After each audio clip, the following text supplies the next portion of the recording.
Well, the day has finally arrived. My handpan is here, ordered from Makai Instruments. Dave Gallagher is the maker. Since this is my first handpan, I wondered how it would ship and how it would be packaged. His instruments all come with a hard case, EvTech hard case. And it looks like he ships it inside a sturdy box on top of that. The box arrived with no damage, which is good news. See that?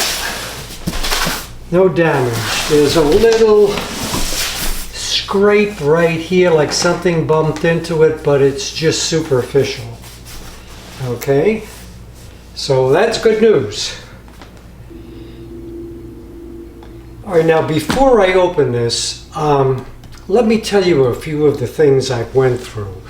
I'm new to handpans. I saw some people playing handpans online. I liked it, and I said, oh, I got to get a handpan. Little did I know it was a lot more complicated than that. First of all, I'm living here in the United States in Connecticut.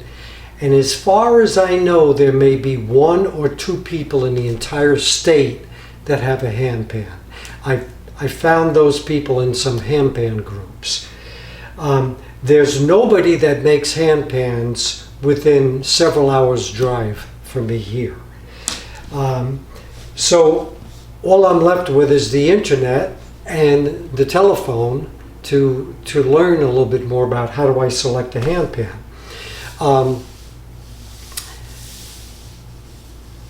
New versus used. Well, the first thing I found out that is, for the most part, except in Europe there's a discount of the used versus the new price. Everywhere else, a new instrument and a used instrument go for about the same price. The reason for that is some people don't want to wait. If you order a handpan and it has to be made, it may take several months, 6 months, a year, several years, depending upon the maker, before you can get a handpan, if you can get one at all. Some of them have lottery systems where you have to go in the lottery, and if you're one of the lucky winners, you may see a handpan in 2 or 3 years. Others you can get more quickly. Now, there are approximately 200 today handpan makers in the world, and there more are being added every day. Some of them make excellent handpans from what I understand, and other ones make terrible handpans. And then there's everything in between. So what you want to do, of course, is for the amount of money you spend, you can spend a lot of money and buy a terrible handpan, or you can spend a lot of money and buy a very good handpan. So obviously you want to look around, shop around, and figure out, how do I get the best bang for my buck? Okay? Now Europe has the highest saturation of handpans. If you look at a map of where all the handpans are, Europe has a lot of handpans. The rest of the world, it's kind of sparse. So from a marketing point of view, there's a big market out there. If you make handpans, the United States is wide open. Australia is wide open. South America is wide open. It's unlimited potential if you're a good handpan maker.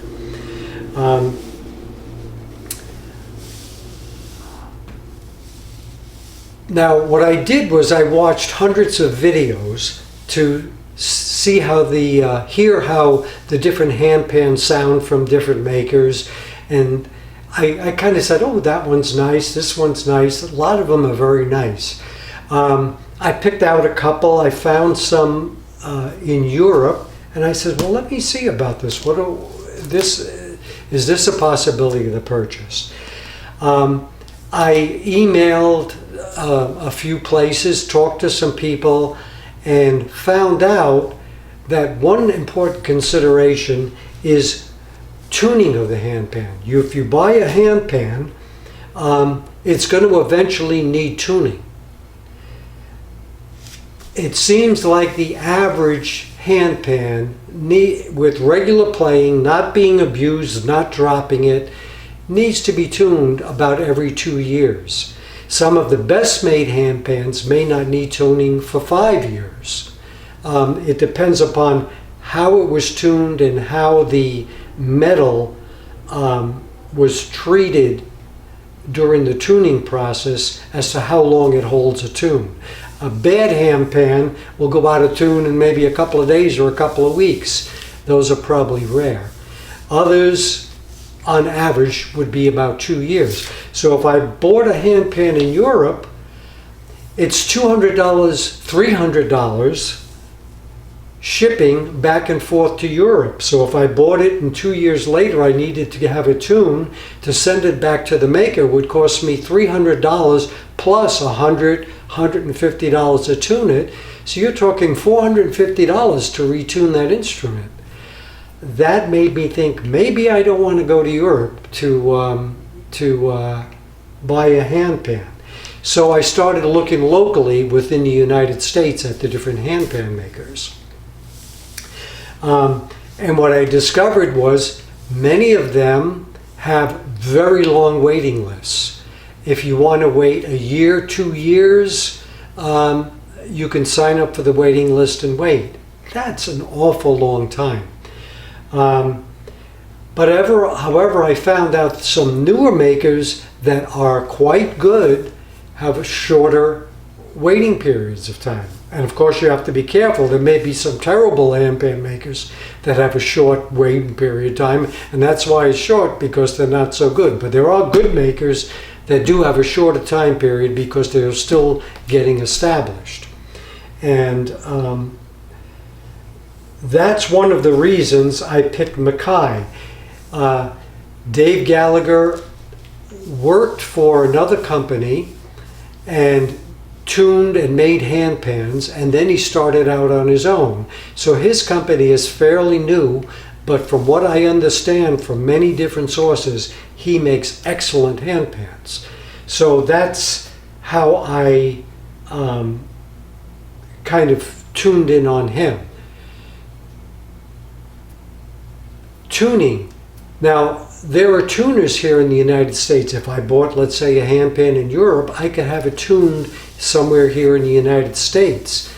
However, I found out that tuners will only tune certain handpans. If you have 200 handpans out there, they're not going to tune all 200 of them. They'll pick maybe a dozen or 2 dozen of the ones they're familiar with, and they'll say, yes, I feel comfortable tuning this instrument because I know how it's made, I've had some experience with it, and I feel confident I can tune it. Another handpan, they say, I know nothing about that handpan, I'm not going to tune it or guarantee I can tune it. If you want me to try, I can try, but there's no guarantee with it. So if you talk to a tuner, you can say, all right, here's 2 dozen handpans that I'll tune. And then you can say, all right, well, there's 200 makers that I can consider as buy a handpan from. I hope this isn't getting too involved, but it shows a new person what's going on in their mind and how do you go about this. It's not so simple and it's not all easily laid out. You can't just go and buy a handpan and think you're going to get something good without doing some research. New versus used. Again, if you buy a used pan, you don't know the history of that pan. You don't know if it was dropped off out of a 5-story building and split open. You can maybe tell by looking at it to see if it has any scratches on it, or if it was dropped. I've had on a drum stand, I've had a drum on it, and I walked by it. Well, I moved into it with my chair with it, and it tipped over, and the drum went crashing to the ground. Fortunately, there was a waiting period to get this handpan. That gave me time to construct my own handpan that's more stable, so that when the handpan arrives, I know I'm not going to be dropping it from a stand that's unstable, and then I have to go run around and find a tuner. The closest tuners to me here are about a 3 hours driving distance away. So that's 6 hours round trip. That's a long trip to take to drop off and have a 6 hours to drop it off and another 6 hours to go pick it up or mail it in at a cost of $100 shipping one way, $200 round trip. That gets to add up pretty fast. So with this background information, I think you can get an idea of the process that I use to select a maker and to look at what's out there and make a decision and buy this. With that said, let's open it up and see what happens. Okay, with all of that said, I'm still nervous about it. From what I understand, Dave Gallagher's a good maker. He has professional musicians that have bought his instrument and use his instrument in their playing. You can see that on his website. His instruments are known for their brilliance and resonance. And when you listen to the videos online of Makai instruments, they all sound really terrific. So I'm kind of psyched, but I'm still kind of nervous because I spent a fortune on this and I don't know. I'm hoping it's going to be good and I made the right decision. But there's always like that little bit of buyer, did I do the right thing?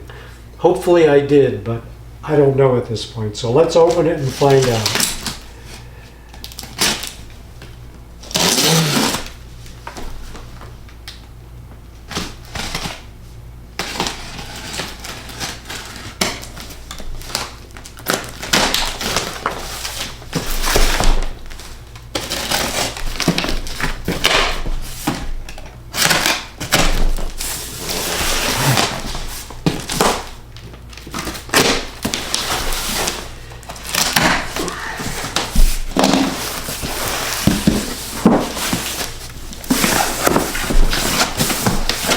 Oh, some little protection here. That's good.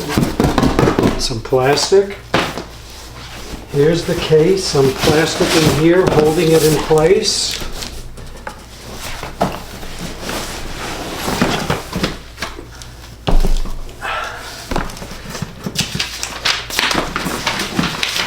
Here's the straps for the case.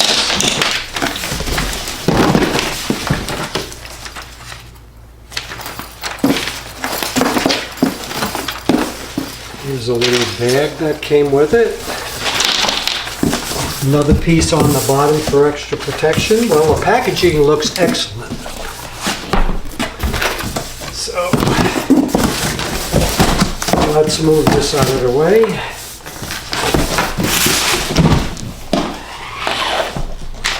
Handpan handling instruction. Delicate instrument, that I know. You drop it once and it's out of tune and you have to go find a tuner. Playing lightly with the fingers, don't pound on it, I know that. Remove any rings or bracelets to avoid scratching, I know that. Don't expose to water or extreme humidity. Limit exposure to direct sunlight and extreme heat. If it becomes detuned, have it done by professionals. Do not attempt to do it yourself. After playing, clean the handpan with your choice of Frog Lube, Seal 1 gun cleaner, or Phoenix oil. I bought some Seal 1 that I've been using on my Rav Vast drum.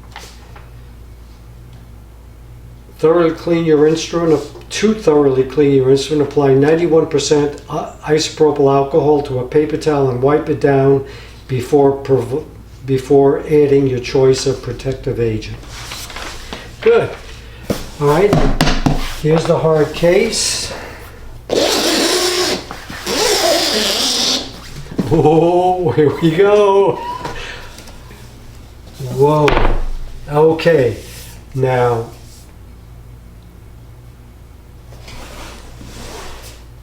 okay. 1, 2, 3, 4, 5, 6, 7, 8 plus ding. That's what I ordered. Now all of David's instruments are nitrided. Okay, that's a rust preventative. It's not rust proof, but it's better on rust prevention than plain steel. Okay, let's look at this.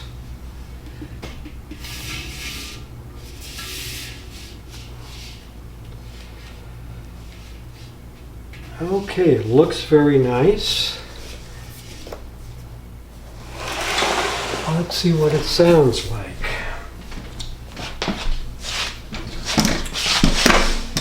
Here's my drum stand that I made. I show on one of my other videos how I made this stand.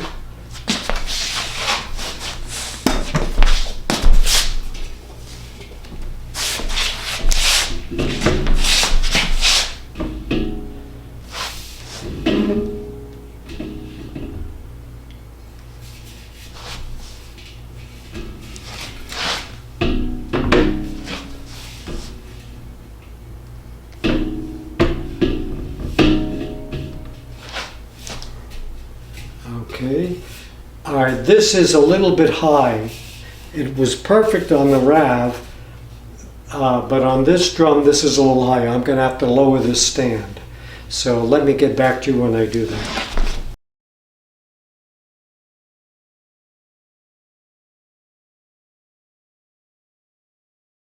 Okay, now I'm a beginner. I have never played a handpan in my life before today. I have a Rav Vast 2 that I bought that came in a month ago, and I've been playing on that a little bit when I find some time.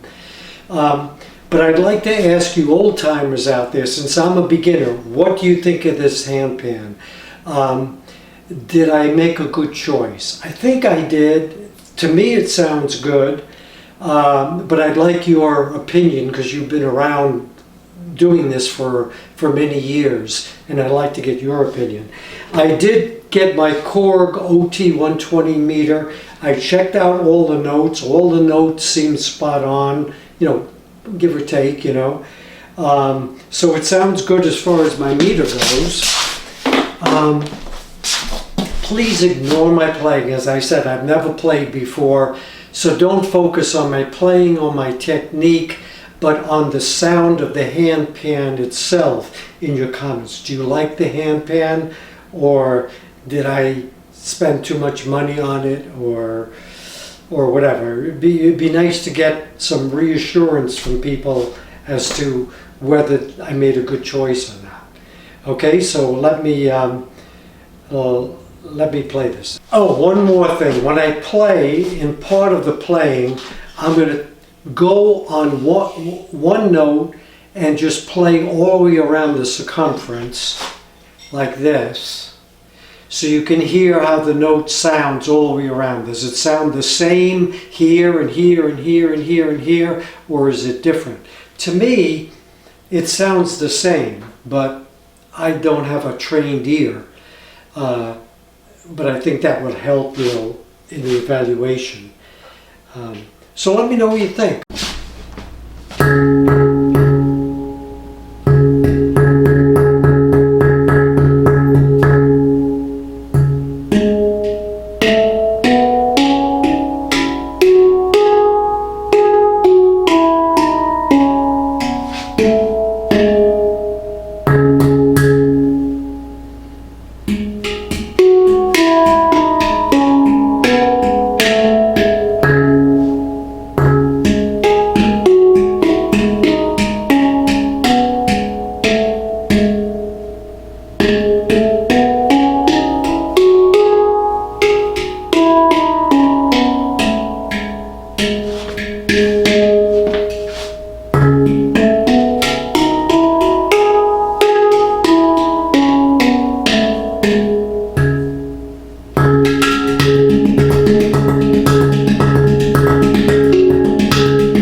there's one thing I don't like about this drum, and that's there's no logo on it.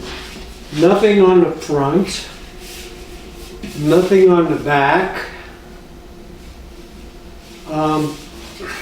It doesn't say on here, there's no logo for Makai, Makai instruments. If someone were to pick this up and look at it, you'd have no clue as to who the maker is, what company it came from. I think what I'm going to do is I've got my little engraver here, and I'm going to engrave on the bottom Makai, C-sharp, Annaziska. So at least it'll make me feel better that there's some kind of a label on it. And if I go somewhere, I don't get it mixed up with somebody else's pan and walk home with the wrong pan. The other thing, when I listened to my playback, there were quite a bit of slapping sounds in there. Like, that sounds like a slap rather than a note. So I have to get my technique down somehow. If I hit it lighter, I'm still getting a slap, even if I use the pad and not this knuckle.